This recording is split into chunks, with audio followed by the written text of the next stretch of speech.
Jeeva today பார்வையாளர்களுக்கு வணக்கம். இன்றைய நேர்காணலில் அரசியல் பகுப்பாய்வாளர், ஓய்வு பெற்ற ஐஏஎஸ் அதிகாரி, தேர்தல் திறனாய்வாளர் பாலச்சந்திரன் அவர்கள். சார் வணக்கம். வணக்கம் ஜீவா. வணக்கம். கிட்டத்தட்ட நாம பார்க்குற 2வது சட்டமன்ற தேர்தல், அதாவது நம்ம 2 பேரும் பார்க்குற, நீங்க பார்க்குற தேர்தல் அதிகம். நம்ம விவாத களத்துல சொல்றேன், நம்ம 2வது தேர்தலுங்கிறது இது மட்டும் நம்ம இன்டர்வியூல தொடர்ச்சியா இருக்கிறது. 2021 சட்டமன்ற தேர்தல் தொடர்ந்து ஃபாலோ உங்களை நான் நிறைய எடுத்தேன். இதே மாதிரி கணிப்பு வந்த போது எடுத்தேன். அதற்கு பிறகு ரிசல்ட் வந்ததுக்கு அப்புறம் எடுத்தேன். நீங்க தேர்தல் கணிப்பெல்லாம் பண்ணல, ஆனா நீங்க சொன்னீங்க 130 சீட்டு தான் திமுக தனித்து வரும், 155 வரும் அப்படிங்கிறது 2021 நீங்க எனக்கு கொடுத்த பேட்டி. கிட்டத்தட்ட அது ஓரளவு வந்துச்சு, அப்படிதான் வரும் அப்படின்னீங்க. நாம் தமிழர் கொஞ்சம் ஓட் பெர்சன்டேஜ் அதிகரிக்கும் போன்ற விஷயங்கள்லாம் நிறைய சொன்னீங்க. எனக்கு அது இப்போ மறந்து போச்சு. அதற்கு பிறகு மக்களவை தேர்தலும் நம்ம இதே மாதிரி பண்ணோம். அப்பயும் திமுகவுக்கான வாய்ப்பு இருக்கு, காங்கிரஸ் தமிழ்நாட்டை பொறுத்தவரை ராகுலுக்கான இது இருக்குன்னு சொன்னீங்க. இப்ப இந்த தேர்தல், இப்போவும் தேர்தல் கருத்து கணிப்புகள் வந்திருக்கு. சில நிறுவனங்கள் திமுகவுக்கு தான் பெரிய லெவல்ல வாய்ப்பு, அதாவது அதிக இடம் தான் திமுகவுக்கு தான்ங்கிறது கொடுத்துருக்காங்க. சில இது 122 தொங்கு சட்டசபை மாதிரி வர வாய்ப்பு இருக்கோங்கிற மாதிரி கொடுத்துருக்குறாங்க. இந்தியா டுடே எல்லாம் ஏதோ விஜய்க்கு தான் அதிக இடம் வரப்போகுது, அவ்வளவுதான், அவர் தான் ஆட்சி அமைக்க போறாருங்கிற மாதிரி எல்லாம் கொடுத்துருக்காங்க. இந்த மிக்சடா வந்ததை நம்ம எப்படி புரிஞ்சுக்கிறது, எப்படி பாக்குறது? முதல்ல சொல்றேன், 2021 நான் சொன்னது ஓரளவு பலிச்சது இல்லை, பெருமளவு பலிச்சது. நான் சொன்னது வந்து 2021 சொல்ல போனா நான் ஒருத்தன் தான் இவங்க 150க்குள்ள ஏறக்குறைய ஒரு 150 155. அது கூட்டணி, திமுக கூட்டணிக்கு 155 கிடைக்கும். எல்லாரும் அந்நேரம் 200 சீட்டு திமுக கிடைக்கும்னு சொல்லிட்டு இல்ல. அப்ப எல்லாரும் திமுக அடிச்சிருந்தாங்க. ஏன்னா திமுக பெரியனா எடப்பாடி ஆட்சி ஒண்ணுமே இல்ல, பிஜேபி கைப்பாவை ஆட்சின்னா சொன்னாங்க. நீங்க அப்படி சொன்ன போது நானே வந்து அப்படியா சொல்றீங்கிற மாதிரிலாம் உங்கள்கிட்ட நான் கேட்டேன். என்ன சார் எல்லாரும் இப்படி சொல்றாங்க, நீங்க என்ன 130க்கு மேல தரமாட்டேங்கிறீங்கன்னா நான் சொன்னேன் நான் உங்கள்கிட்ட. இப்போ என்ன, நான் வந்து ஜோசியம் சொல்றது இல்ல, அசஸ் பண்றேன். On the base of assessment. அந்நேரம் அசஸ் பண்றது ரொம்ப எளிதான காரியம் இருந்தது. இப்ப 2 ஃபேக்டர் வந்து இங்க இருக்கு. இன்னும் சொல்ல போனா 3 ஃபேக்டர் இருக்கு. இன்டிட்டர்மினேட் ஃபேக்டர் வந்து விஜய், அந்த எந்த அளவுக்கு இம்பாக்ட் எந்த ஏரியால கொடுக்க போறாரு அப்படிங்கிறது வந்து ப்ராப்பரா வந்து அசஸ் பண்றதுக்கான, அக்யூரேட்டா அசஸ் பண்றதுக்கான வாய்ப்பு இல்லை. 2வது வந்து எஸ்ஐஆர் வந்து பெங்கால் அதிகமா பேசுறாங்க, இங்க அதிகமா பேச மாட்டேங்கிறாங்க. அந்த எஸ்ஐஆர் உடைய பேட் இம்பாக்டை இவங்க கம்ப்ளீட்டா நியூட்ரலைஸ் பண்ணிட்டாங்களா திமுக அதிமுகவும் எனக்கு தெரியாது. நியூட்ரலைஸ் பண்ணிட்டதா கிளைக்கழகங்கள்ல இருந்து தலைமை கழகத்துக்கு திமுக பொறுத்த மட்டும் செய்தி போயிருக்கு. அதை தலைமை கழகம் நம்புது. ஆனா சில பேர் சொல்றாங்க கிளைக்கழகங்கள்ல சோம்பேறிகளும் இருந்தாங்க, சரியா செய்யல அப்படின்னு சொல்றவங்களும் இருக்காங்க. இது 2வது ஃபேக்டர். எஸ்ஐஆர் வந்து I call it mysterious factor. Vijay வந்து இன்டிட்டர்மினேட் ஃபேக்டர், எஸ்ஐஆர் வந்து மிஸ்டீரியஸ் ஃபேக்டர். அடுத்து மிஸ்சிவஸ் ஃபேக்டர்னு ஒன்று இருக்கு, அது இந்த தேர்தல் ஆணையம். மிஸ்சிவஸ் ஃபேக்டர், வேணும்னே வம்பு பண்றது. இதுக்கு கேரளாவில் வந்து எலெக்ஷன் நடக்கிறதுக்கு முந்தின நாள் வந்து சீஃப் செக்ரட்டரி மாத்தினாங்களே, என்ன சாதிச்சாங்க அதுல? அதே மாதிரி தான் இங்கேயும் சீஃப் செக்ரட்டரி மேல என்ன கம்ப்ளைண்ட் இருந்தது மாத்துறதுக்கு? எந்த கம்ப்ளைண்ட்டுமே கிடையாது. ஒரே இப்ப முதல்ல election model code of conduct announce பண்ண உடனே 3 மாவட்டத்தோட எஸ்பியை உடனடியா தூக்கி விட்டாங்க. எதனால? பிஜேபி அவங்க மேல கம்ப்ளைண்ட் பண்ணாங்க. இதுல என்ன நியூட்ரலிட்டி இருந்தது? கம்ப்ளைண்ட் பண்ணாதான் இவங்க. நான் மாவட்ட ஆட்சியர் வந்து சிபிஎம் எனக்கு எதிராக கம்ப்ளைண்ட் பண்ணாங்க. சிபிஎம் ரூலிங் பார்ட்டி, சிபிஎம்ல ஃபீல்ட்ல உள்ளவங்க எனக்கு எதிராக கம்ப்ளைண்ட் பண்ணாங்க. பிரலாய் தாலுக்தார்னு ஒரு மினிஸ்டர் இருந்தாரு. அந்த மினிஸ்டர் வந்து கவர்மெண்ட் வண்டியில சுத்திட்டு இருந்தாரு. நான் அவருக்கு ஃபோன் பண்ணி சொன்னேன், இன்னைக்கு சாயந்தரம் 5 மணிக்குள்ள இந்த கவர்மெண்ட் வண்டி என் காம்பவுண்டுக்கு வந்துடணும், ஏன்னா நீங்க இதை மிஸ்யூஸ் பண்ணிட்டு இருக்கீங்க. இன்னைக்கு சாயந்தரம் 5 மணிக்குள்ள வரலன்னா பப்ளிக்கா பொதுவில் வந்து நான் அந்த வெஹிக்கிளை கான்ஃபிஸ்கேட் பண்ணுவேன். It will be loss of face for you, I can't help it அப்படி சொல்ற உடனே லோக்கல் சிபிஎம் காரங்க கம்ப்ளைண்ட் பண்ணாங்க, இவர் வந்து காங்கிரஸுக்கு ஆதரவாக செயல்படுத்துறாருன்னு. ஜோதிபாஸ் அதெல்லாம் எடுத்துக்கல. ஆமா, அவர் அடிக்கிறாரு, அவர் எல்லாத்தையும் தான் அடிக்கிறார், உன்னை மட்டும் அடிக்கிறாரு, காங்கிரஸ்காரன் தான் அடிக்கிறாரு அப்படின்னு சிரிச்சுக்கிட்டே சொல்லிட்டு போயிட்டாரு. அது வேற விஷயம். ஆனா இங்க வந்து தேர்தல் ஆணையம் நடந்துகிட்டது வந்து அப்பட்டமான ஒருதலை பட்சமான பல காரியங்கள் பண்ணியிருக்காங்க. அதனுடைய இம்பாக்டும் இருக்கத்தான் செய்யுது இதுல. இப்போ இத்தனை மிஸ்டீரியஸ் ஃபேக்டர் இந்த 2026 மிஸ்டீரியஸ், அன்எக்ஸ்பிளைன்டு இந்த மாதிரிலாம் இருக்கிறதுனால ரொம்ப துல்லியமா கணிக்கிறதுங்கிறது வந்து முடியாது. முதலே சொல்லிடுறேன் உங்ககிட்ட. ஆனா இதை வச்சு பார்த்தா, ஒரு 35 வருஷம் நிர்வாகத்தில் இருந்திருக்கேன், அதை வச்சு பார்த்தா மக்கள் வந்து பொதுவா பெரும்பாலான மக்கள் வந்து செயலின்றி மறக்காதவங்க பெரும்பாலான மக்கள். இப்போ இதுல வந்து திமுக வந்து நிறைய எலெக்ஷன் வாக்குறுதி கொடுத்தாங்க, அதுல சில வாக்குறுதிகள் நிறைவேற்ற முடியல. இப்போ இவங்க வந்து என்ன பிஜேபி சொல்லுவாங்க 13% தான் நிறைவேற்றிருக்காங்க. டிஎம்கே சொல்லுவாங்க நாங்க 88% நிறைவேற்றிட்டோம்னு சொல்லுவாங்க. அந்த நம்பர் ஒன்னொரு நம்பரா பார்க்கறது ஒரு பக்கம் இருக்கட்டும். பெரும்பான்மையான குழுக்களுக்கு கொடுத்த வாக்குறுதிகள் நிறைவேற்றப்பட்டிருக்கின்றன, நிறைவேற்றப்பட்டிருக்கு. மகளிருக்கு வந்து மகளிர் வந்து 50% வந்து எலெக்டட். அவங்களுக்கு இலவச பஸ் பயணம், கலைஞர் உரிமை தொகை, இது மாதிரிலாம் கொடுத்தது. அடுத்து இந்த சின்ன குழந்தைங்களுக்கு வந்து ஸ்டூடெண்ட்ஸுக்கு வந்து பிரேக்ஃபாஸ்ட் கொடுத்தது மூலம் பல ஏழை தாய்மார்களுடைய டென்ஷனை வந்து குறைச்சிருக்காங்க. இப்ப பல பேருக்கு நான் பள்ளிக்கூடத்துல படிக்கும்போது சர்வசாதாரண வார்த்தை சரி, எங்களுக்கெல்லாம் டெய்லி அசம்பிளி இருக்கும். சிவகாசியில் நான் பிரைமரி ஸ்கூல்ல படிக்கும்போது முதல்ல காலையில வந்து எல்லா மாணவர்களும் அங்க கூடுவோம். ஒரு பிரேயர் நடக்கும், பள்ளி வாழ்த்து பாடல் நடக்கும், அதுக்கு ஒரு மாரல் ஸ்டோரி ஒரு ஆசிரியர் சொல்லுவார். சொல்லிட்டு அதுக்கப்புறம் எல்லாரும் வகுப்புக்கு போங்கன்னு சொல்லுவாங்க. இதுல வந்து நான் ஹைஸ்கூலுக்கு போகும்போது அங்க வாரத்துல 2 நாளோ 1 நாளோ நடத்தினாங்க சென்ட் மேரிஸ்ல. அங்கேயும் அசம்பிளி உண்டு. இந்த சிவகாசி அசம்பிளில பல சமயங்கள்ல வந்து நான் பார்த்திருக்கேன். சில பசங்க மயங்கி விழுந்துருவாங்க. உடனே வாத்தியார் டக்குன்னு கூட்டு போய் மோர் கொடுப்பாங்க, அல்லது இந்த எலுமிச்சை ஜூஸ் கொடுப்பாங்க. அதுக்கப்புறம் அவங்களுக்குள்ள சொல்லுவாங்க, சாப்பிட்றதுக்கு வசதி இல்லாத பிள்ளை அப்படின்னு வாத்தியார் தங்களுக்குள்ள பேசிக்குவாங்க. இது இருந்தது. இது பல நாட்களாக இருந்தது. அந்த கொடுமையை வந்து நீக்குனாங்கிறது வந்து அந்த தாய்மார்கள் நிச்சயம் அதை பத்தி சந்தோஷமா தான் இருப்பாங்க. அதுல சந்தேகமே கிடையாது. ஹேவிங் செட் திஸ், இதை சொல்லிட்டு சில குடும்பங்கள் ஆசிரியர்கள் பணி நிரந்தரம், செவிலியர்கள் சம்பளம் பணி நிரந்தரம், மருத்துவருடைய பணி நிரந்தரம், இதெல்லாம் இவங்களால வந்து சொன்னதை வந்து கம்ப்ளீட்டா செய்ய முடியல. இப்போ நம்பர்ஸ் கவுண்ட், யாரெல்லாம் இவங்க மேல திருப்தி இல்லாம இருப்பாங்களோ அவங்களுடைய நம்பர் எவ்வளவு இருக்கு, யாரெல்லாம் திருப்தியோடு இருப்பாங்களோ அவங்க நம்பர் எவ்வளவு இருக்குன்னு பார்த்தா திருப்தியா இருக்கவங்களுடைய நம்பர் வந்து ரொம்ப ரொம்ப ரொம்ப ரொம்ப அதிகம். ஏன்னா பெண்கள் வந்து பாப்புலேஷன் சரிபாதி, அவங்களுக்கு பண்ணது வந்து அவங்க மறக்க முடியும். திருப்தி, அதாவது திருப்திப்பட்டவர்கள். அப்புறம் இன்னொன்று இருக்கு, இந்த மரிய பூசோன்னு சொல்லி காட்ஃபாதர் எழுதின ஒருத்தர் வந்து ஒரு பெரிய தத்துவம் ஒன்று சொன்னார். அவர் என்ன சொன்னார், people are not grateful to you for what you have done, they are grateful to you for what you will do to them. அவர்களுக்கு ஏற்கனவே நீங்கள் செய்த நன்மைகளுக்காக மனிதர்கள் வெகு நாளைக்கு நன்றி உள்ளவர்களாக இருக்க மாட்டார்கள். இனிமேல் நீங்கள் செய்ய போகும் நன்மைகளுக்காகத்தான் நன்றி உள்ளவர்களாக இருப்பார்கள் அப்படின்னு சொல்லுவாரு. அந்த விதத்துல பார்த்தா டிஎம்கேயும் இனிமே என்னென்ன செய்ய போறோம்னு சொல்லியிருக்காங்க, ஏடிஎம்கேயும் என்னென்ன செய்ய போறோம்னு சொல்லியிருக்காங்க. தாவேக்கா வந்து ஒரு வர்ண ஜாலமே காட்டியிருக்காங்க, இதே ரெயின்போவே கட்டி வச்சிருக்காங்க. இது மாதிரி எல்லாருமே வந்து சொல்லியிருக்காங்க. இதுல திமுக மேல ஒரு நம்பகத்தன்மை வந்து பெரும்பாலான மக்களுக்கு உண்டு. அது ஸ்டாலின் வந்து அதுல வந்து ரொம்ப அழகா வந்து தன்னை கட்டமைச்சிருக்காரு, உண்மையான நேர்மையான செயல்கள் மூலம். ஒரு சின்ன உதாரணம், இவங்க பிரேமலதா அம்மா வந்து சொன்னாங்க, எழுத்துல எழுதி கொடுத்தாரு எடப்பாடி எங்களுக்கு வந்து எம்பி சீட் ராஜ்யசபாவில் கொடுப்பேன்னு, ஆனா கொடுக்காம விட்டுட்டாரு. ஆனா இவங்க சொன்னதை காப்பாத்திட்டாங்க. இது மாதிரி பல உதாரணங்கள் சொல்ல முடியும். அவங்ககிட்ட மட்டும் இல்லை, ஏழை எளியவர்கள்ட்டையும் வாக்கு கொடுத்து அந்த இந்த தரம் தேர்தல் அறிக்கை நடத்தும் போது எனக்கு தெரிஞ்ச சில திமுக நண்பர்கள் என்கிட்ட சொன்னாங்க, அவர் ஸ்டாலின் ரொம்ப ஸ்ட்ரிக்டா சொன்னாரா, செய்யக்கூடியதை மட்டும் வாக்குறுதியை சொல்லுங்க. நீட்டு வந்து நமக்கு சாதகமான ஒன்றிய அரசு இருந்தா தான் நீட்டு ரிமூவ் பண்ணியிருக்க முடியும். ஆனா அது வந்து நம்ம ரிமூவ் பண்ணணும்னு சொல்லி பேச வச்சிட்டோம்.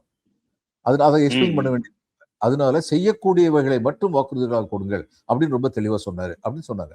அப்ப மக்களுக்கு அந்த நம்பிக்கை இருக்கும்.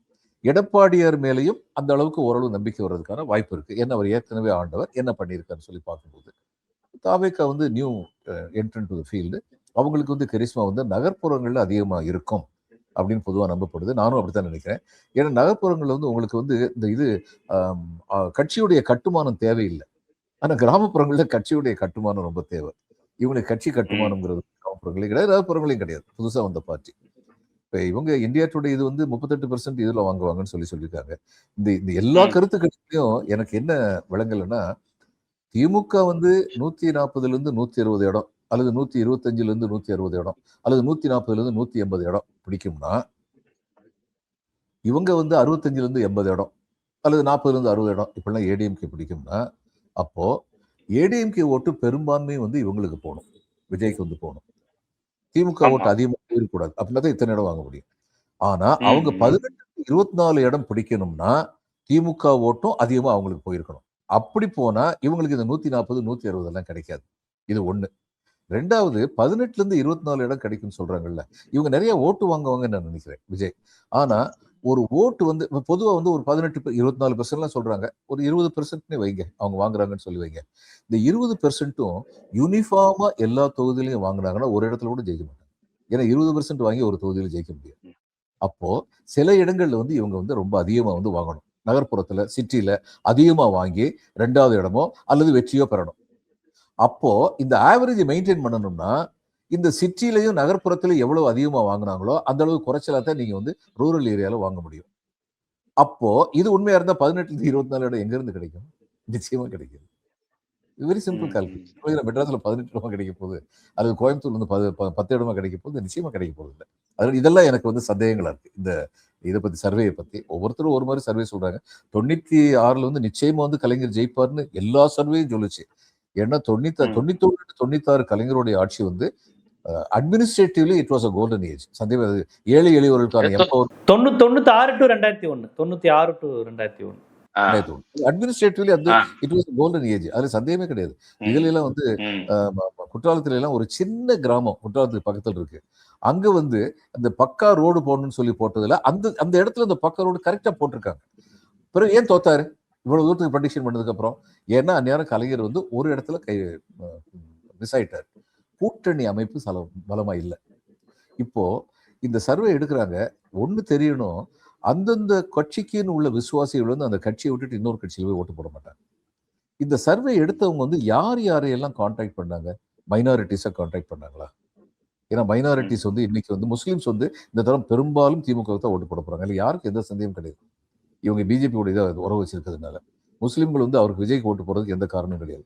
இவங்க விஜய் நினைக்கிற அளவுக்கு கிறிஸ்தவ ஓட்டு அவருக்கு கம்ப்ளீட்டா போகாது. கிறிஸ்தவர்கள் வந்து படிச்சவங்க வந்து ஜாஸ்தி இருக்காங்க, ரிலேட்டிவ்லி ப்ரொபோர்ஷன். அவங்கள வந்து இவர் கிறிஸ்தவர்களுக்கு ஓட்டு போட மாட்டார். அவங்க வந்து எந்த கட்சி ஆட்சிக்கு வந்தால் நமக்கு நல்லதுன்னு சொல்லி நினைச்சு அந்த கட்சி அப்படி ஒரு கூட்டம் இருக்கு. Voting bank, neutral voters. எந்த கட்சி ஆட்சிக்கு வந்தா நமக்கு நல்லது, அவங்க வந்து எப்பயுமே ஒரே கட்சிக்கு ஓட்டு போட்டுக்க மாட்டாங்க. இந்த தடவை வந்து திமுக ஆட்சிக்கு வந்தா நல்லது நினைச்சா திமுகவுக்கு போடுவாங்க. அடுத்து வந்து ஏடிஎம்கே ஆட்சிக்கு வந்தா நல்லது நினைச்சா ஏடிஎம்கே போடுவாங்க. இது மாதிரி எல்லாத்தையும் கன்சிடர் பண்ணுவாங்க. அதனால விஜய்க்கு அங்க வந்து ரொம்ப பெரிய வாய்ப்பு இருக்காது. இந்த சாம்பிள் வந்து ரொம்ப முக்கியமான விஷயம். 96ல வந்து இவங்க பண்ண சாம்பிள் வந்து 2001 எலெக்ஷன்ல வந்து சாம்பிள் வந்து எதுல மிஸ் பண்ணாங்கன்னா, இவங்க எடுத்த சாம்பிள்ல வந்து அந்தந்த கூட்டணி கட்சிகளை சேர்ந்தவங்க இருக்காங்களா அதெல்லாம் அவங்களால பார்க்க முடியாதுங்க இந்த சாம்பிள் வந்து. இன்னொன்னு, ஓட்டு போட்ட உடனே வெளியில் வர்றதுக்கு பேரு எக்ஸிட் போல். இப்ப எல்லா எக்ஸிட் போல்னு சொல்றாங்க. ஆனா பல போல் வந்து இவங்க டெலிபோன் மூலமா நடத்திருக்காங்க. இந்த டெலிபோன் மூலமா நிறையதுனால உங்க முகத்தை பார்த்து பேசும்போது தான் உண்மை சொல்றீங்களா பொய் சொல்றீங்களான்னு தெரியும். டெலிபோன்ல இல்ல அது மட்டும் இல்லங்க, நிறைய பேர் வந்து விஜய்க்கு ஓட்டு போடல போடல நான் சொன்னேன்னா என் புள்ள என்னை பிடிச்சி வாங்குவான்னு சொல்லிட்டு ஆமா விஜய்க்கு தான் ஓட்டு போட. ஆனா கடைசியில போடுறது வந்து வேற மாதிரி போட்டிருக்கலாமே, நமக்கு தெரியாது. இதெல்லாம் இப்படி இருக்கலாம் அப்படி இருக்கலாம். இந்த இதுக்கு வந்து இந்த எக்ஸிட் போல் இவங்க சொல்ல இது வந்து கருத்து கணிப்பு கிடையாது. இன்னொன்னு, இது ஓட்டு கணிப்பு. கருத்து கணிப்புங்கிறது எலெக்ஷன் நடக்கிறதுக்கு முன்னாடி, இது வந்து எலெக்ஷன் நடந்து முடிஞ்சதுக்கு அப்புறம் ஓட்டு யாருக்கு போட்டீங்கன்னு ஆமா இது ஓட்டு கணிப்பு. ஓட்டு கணிப்பு சரியான முறையில் நடத்தப்படல. அந்தந்த ஸ்பாட்ல போய் இவங்க கேட்கல. இந்த இதுல வந்து லை டிடெக்டர் டெஸ்ட்னு சொல்லி இதுல எல்லாம் எல்லாம் நம்ம இந்த இவங்க FBI, CIA, மொசாது, MI6 இந்த மாதிரி உலகத்துல எல்லா உளவு நிறுவனங்களையும் இந்த லை டிடெக்டர் டெஸ்ட் ஒண்ணு உண்டு. இந்த லை டிடெக்டர் டெஸ்ட்ல வந்து அந்த இதை கொடுத்துட்டோம்னா, அந்த மருந்தை கொடுத்துட்டோம்னா அவங்க உண்மையை பேசுவாங்க, அவங்கள அறியாம உண்மை வந்து வந்துடும் அப்படிங்கிறது பொது. அந்த கெமிக்கல்ஸ் இருக்கு அதுக்கு. ஆனா ஒரு சைக்காட்ரிஸ்ட் வந்து சொன்னாரு, இந்த லை டிடெக்டர் டெஸ்ட் வந்து உங்களுக்கு வந்து ஒரு பெரும்பான்மையான மக்கள் இதுல ஆசியாலையும் ஆப்பிரிக்காலையும் இந்த பெரும்பான்மையான மக்கள்கிட்ட இது பலிக்காது. ஏன் பலிக்காதுன்னு கேட்டு, அவங்க பொய் சொல்லக்கூடிய சூழ்நிலைக்கு வாழ்க்கையில் தள்ளப்பட்டவர்கள். உண்மையை சொன்னா பலன் கிடைக்காதுங்கிறதுனால அவர்கள் உள்ள கிடக்கை உறுதியாக வெளியே தெரியாது. அதனால அது அடிப்படையா ஆழ்ந்திருக்கிறதுனால உங்க லை டிடெக்டர் டெஸ்ட் அங்க ஒரு பிரயோஜனம் கிடையாது அப்படின்னு சொல்லி ரொம்ப முக்கியமான. அதே மாதிரி அதாவது பொய் சொல்றதே டிஃபால்ட்டா சொல்லும் போது ஒண்ணும் பண்ண முடியாது. அது ஒரு இதா சொல்லும் போது அதாவது நமக்கு எதுக்கு வம்பு, அவன் நினைக்கிறத சொல்லிட்டு போயிடும், நம்ம செய்யறது நம்ம செய்வோம் அப்படின்னு நினைக்கிற மனப்பான்மை உள்ளவங்க நிறைய பேர் இருக்காங்க. எதுக்கு அனவசியம் வம்பு வார்த்தை வளர்த்துக்கணும் அப்படின்னு. அதனால இந்த இது வந்து முதல்ல சாம்பிளே எந்த அளவுக்கு கரெக்ட். நான் திமுக வெற்றி பெறும்னு சொன்ன சாம்பிளையும் சொல்றேன், திமுக அந்த அளவுக்கு சீட் வாங்காதுன்னு சொன்ன சாம்பிளையும் சொல்றேன். சாம்பிளே எந்த அளவுக்கு கரெக்ட்ங்கிறது தெரியாது. இந்த சாம்பிள் எப்படி எடுத்தாங்கிறத பார்க்கும்போது அதனுடைய நம்பகத்தன்மையை நமக்கு வந்து வழங்காது. கடைசியா இறுதியா உறுதியா சொல்ல முடியும்னா 4ஆம் தேதி தாங்க, மே 4ஆம் தேதி தான். அப்பதான் சொல்ல முடியும். ஏன்னா இதுல இன்டிட்டர்மினேட் ஃபேக்டர் இருக்கு. இதுக்கு முன்னாடி நான் என்ன சொன்னேன், 2021 நீங்க கான்டாக்ட் பண்ணும்போது உறுதியா இப்ப டிஎம்கே தான் வருதுங்க. ஏன்னா அப்படி சொன்னதுக்கு முக்கியமான காரணம் என்னன்னா, இவர் பண்ண ஒரு மிகப்பெரிய தவறு, எடப்பாடி பண்ண மிகப்பெரிய தவறு, இந்த உள்ளிட ஒதுக்கீடு வன்னியருக்குன்னு கொடுத்தாரு. அப்படி கொடுத்ததுனால சவுத்துல கம்ப்ளீட்டா அவங்க காலி ஆயிருவாங்க. நான் சொன்னேன் உங்ககிட்ட, சவுத்துல கம்ப்ளீட்டா காலி ஆயிருவாங்க. அவர் எதுக்காக பண்ணாருன்னா, பாலி ஆட்டுமே, ஓபிஎஸ் வந்து ஒண்ணுமில்லாம போயிருவாரு, அவருக்கு அதுதான் குறியா இருந்தது. அவர் ஓபிஎஸ்ஐ பலவீனப்படுத்துவதில் வெற்றி கண்டார், அது உண்மை. தன்னை பலப்படுத்துவதில் வெற்றி கண்டார், அதுவும் உண்மை.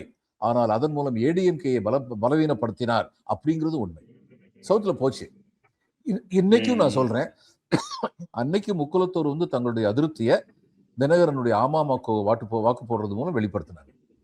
அந்த அதிருப்தி அப்படிதான் இருக்கு. இன்னைக்கு தினகரன் வந்து இவங்க கூட சேர்ந்துட்டாருங்கிறதுனால அவங்க எல்லாம் சேர்ந்து இன்னைக்கு இவருக்கு ஏடிஎம்கே ஓட்டு போட போறது இல்லை. அந்த அதிருப்தி அப்படியே தான் இருக்கு. ஏன்னா அது வந்து it was a costly mistake இவர் பண்ணது. சசிகலா வந்து எதுவும் பிரிப்பாங்களா? சசிகலா ஓட்ட பிரிப்பாங்க. சசிகலா ஓட்ட பிரிப்பாங்க. ஓபிஎஸ் இருக்கிறதுனால அந்த ஓட்டெல்லாம் இப்ப டிஎம்கேக்கு போகும். அமமுக போனது இப்ப 2 விதமா பிரியும்.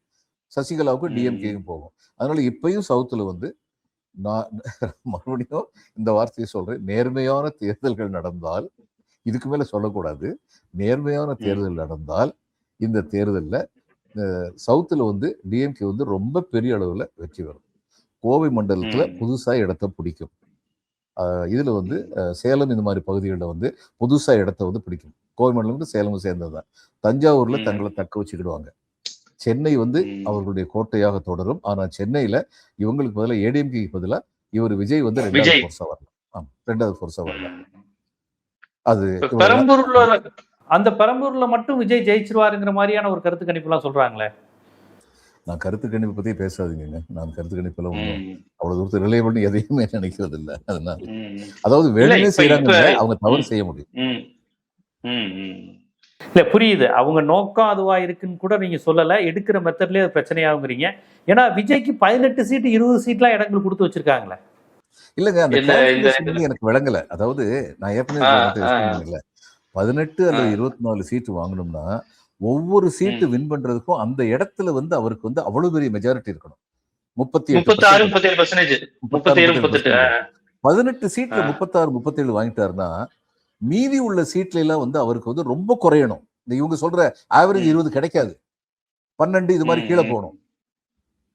ஆனா இவங்க ஓவரால வந்து அவருக்கு வந்து 30% ஓட்டு வருது, 25% ஓட்டு வருதுன்னு சொல்றாங்க. அது எனக்கு விளங்கல. அது பொதுவா சொல்றதுக்கான எந்த ஒரு தரவுகளும் நம்புற மாதிரி இல்லைங்கிறீங்க. இல்ல. அதோட நம்ம கவனிக்க வேண்டியது, அதாவது விஜய்க்கு 18-24, திமுகவுக்கு 125, ரெட்டலைக்கு 65-80 அப்படி போட்டுட்டு, இது தவிர்த்து இதரன் போட்டு ஒரு 6 சீட்டு போடுறாங்களே. யார் இருக்கா? வேற என்ன கட்சி? நாம் தமிழரா? சசிகலாவா? வேல்முருகனா? இருக்காங்க, சசிகலா இருக்காங்க, வேல்முருகன் இருக்காங்க. ஒன்னொன்னு செதறி போய் அங்கிட்டு வரலாம்னு சொல்லி போடுறோம். இல்ல, அவர்களுக்கு 2 சீட்ல 6 சீட்டு வருதுங்கிறாங்க. அதாவது நம்ம எந்த கட்சியும் குறைத்து மதிப்பிட வேணாம்.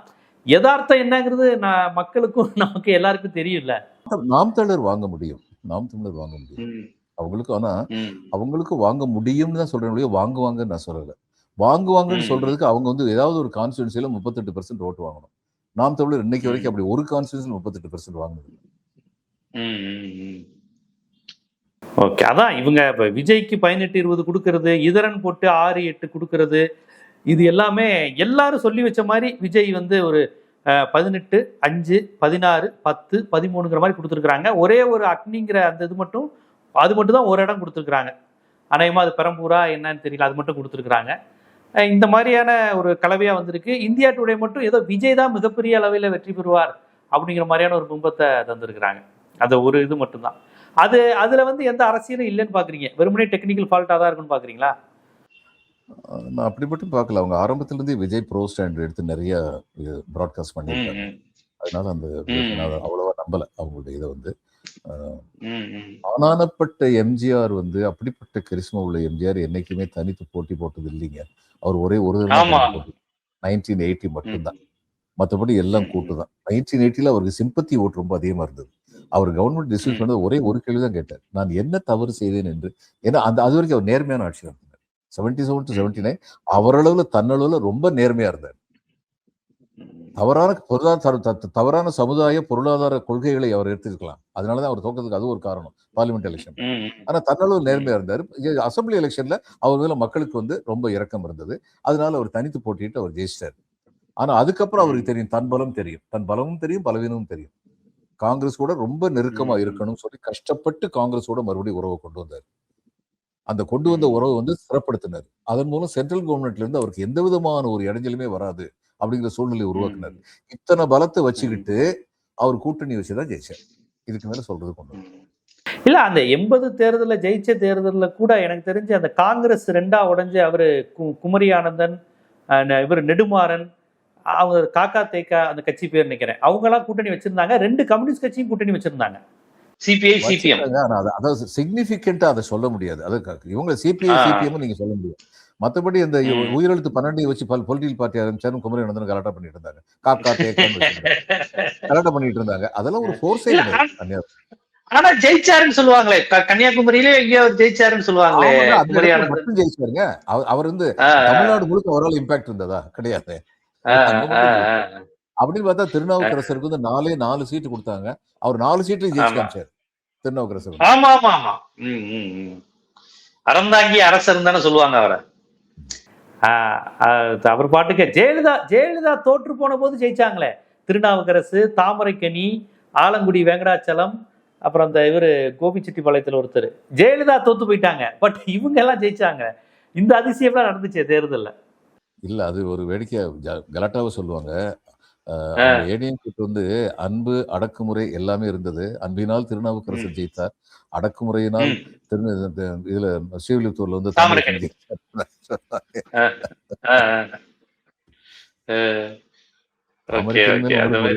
நண்பருக்கும் KKSSR மோத்துல ஆசிட் ஊத்துனாருன்னு இவர் மேல வழக்கு பதிஞ்சிருந்தாங்க ஒரு காலத்துல. தாமரைக்கனி அவர் மேலதான் வழக்கு பதிஞ்சிருந்தாங்க. அப்படி எல்லாம் அங்க நடந்துகிட்டு இருந்தாங்க. சரி, அது ஒரு ரசிகர் பட்டாளத்து கட்சிங்க. ஆரம்பத்துல இருந்து கடைசி வரைக்கும் அப்படித்தான் இருந்தது ஏடிஎம்கே. இல்ல KSSR இன்னைக்கு திமுக இருக்காரு. ஆனா ஜே அணியில ஜெயலலிதாவை அன்னைக்கு பாதுகாத்ததே திருநாவுக்கரசு, KSSR தானே சொல்றாங்க 89 90 காலகட்டங்கள். 2 பேரும் தான். அதனாலதான் அவங்க 2 பேருக்கும் எந்த முக்கியத்துவம் கொடுக்காத அப்படின்னு ஜெயலலிதாவுக்கு வந்து அட்வைஸ் கொடுக்கப்பட்டது. அவங்க ரொம்ப வளர்ந்துருவாங்க அப்படின்னு சொல்லி, அதே மாதிரி அவங்களும் அவங்களுக்கு எந்த இது கொடுக்காம வச்சிருந்தாங்க. ஓ, திறமையா தகுதியா இருப்பதே ஒரு தடையாயிருச்சு சில பேருக்குங்க. அமைதியாக இருப்பது எடப்பாடிக்கு ஒரு தகுதி ஆயிடுச்சு. இவங்க அளவுக்கு ஆளுமையா இல்லாததே எடப்பாடிக்கு, திண்டுக்கல் சீனிவாசன், செல்லூர் ராஜுக்கெல்லாம் தகுதி ஆயிடுச்சாங்க. காளிமுத்துக்கு சிஎம் வாய்ப்பு கிடைக்கலையே, ஓபிஎஸ்க்கு தானே கிடைச்சிச்சு. காளிமுத்துக்கு முதலமைச்சர் ஆக்கலையே அந்த அம்மா ஜெயிலுக்கு போகும்போது. காளிமுத்து போன்ற பேச்சாளர்களை வச்சுட்டு ஓபிஎஸ் ஆக்குனாங்க. அது மாதிரி விந்தைகள் உண்டு. சொன்னாப்புல நீங்க பல தேர்தல்கள் பார்த்துருப்பீங்க. 2021 பற்றி அவ்வளவு நுட்பமா என்கிட்ட நீங்க சொன்னீங்க. நீங்க எனக்கு இதை நான் ஏன் மீண்டும் மீண்டும் பதிவு செய்யறேன்னா, அதுக்கு நான் உதாரணம். நான் வந்து எனக்கு உதாரணம் என்கிட்ட பேட்டி கொடுத்தீங்க. நான் அதை ஆச்சரியமா கேட்டதும் நினைவு இருக்கு. ஏன்னா எல்லாருமே அப்ப திமுக பெரிய லெவல்ல வரும் தான் சொன்னாங்க. 180 190 நீங்க சொன்னீங்க 150 வரும் திமுக கூட்டணி, இவங்க 135க்குள்ள வருவாங்க அப்படின்னீங்க. நாம் தமிழர்லாம் ஓரளவு வளர்ச்சி கண்டிருப்பாங்க, ஓரளவுக்கு வருவாங்க, அவங்க பின்னாடி இளைஞர்கள் இருக்கிறாங்கலாம் நீங்க சொன்னீங்க. ஆனா நீங்க சொன்னது மாதிரிதான் நடந்துச்சு. மேற்கு மண்டலம் முழுக்க அடியாயிருச்சு. எடப்பாடி ஒண்ணுமே இல்லாமலாம் போல நடந்தது. அதனால இந்த தேர்தல் பல்வேறு நீங்க சொன்ன மாதிரி தேர்தல் கருத்து கணிப்பு வேற, ஓட்டு கணிப்பு எப்படி எடுக்கிறாங்க, பாடி லாங்குவேஜை பார்த்து எடுக்கிறாங்களா, போன்லயே கேட்டு எடுக்கிறாங்களா, இதெல்லாம் என்ன மாதிரி இதுங்கிறத உங்களுடைய நீண்ட நெடிய அனுபவத்திலேருந்து நல்ல ஒரு தேர்தல் பகுப்பாய்வு மனநிலையை வெளிப்படுத்தியிருக்கீங்க. பார்ப்போம் என்ன ரிசல்ட் வருது. இன்னும் 3 நாள் தான். ரிசல்ட் வந்ததுக்கப்புறமும் நம்ம பேச போகிறோம் என்ன மாதிரிலாம் வரப்போகுதுன்னு, இது எப்படிலாம் போகுதுங்கிறத தொடர்ச்சியாக மக்கள்கிட்ட அதன் பின்னணி என்னங்கிறத நீள ஆழ அகலங்களோட நம்ம பேசிக்கிட்டே இருப்போம். நன்றி. வணக்கம் ஜீவா. வணக்கம்.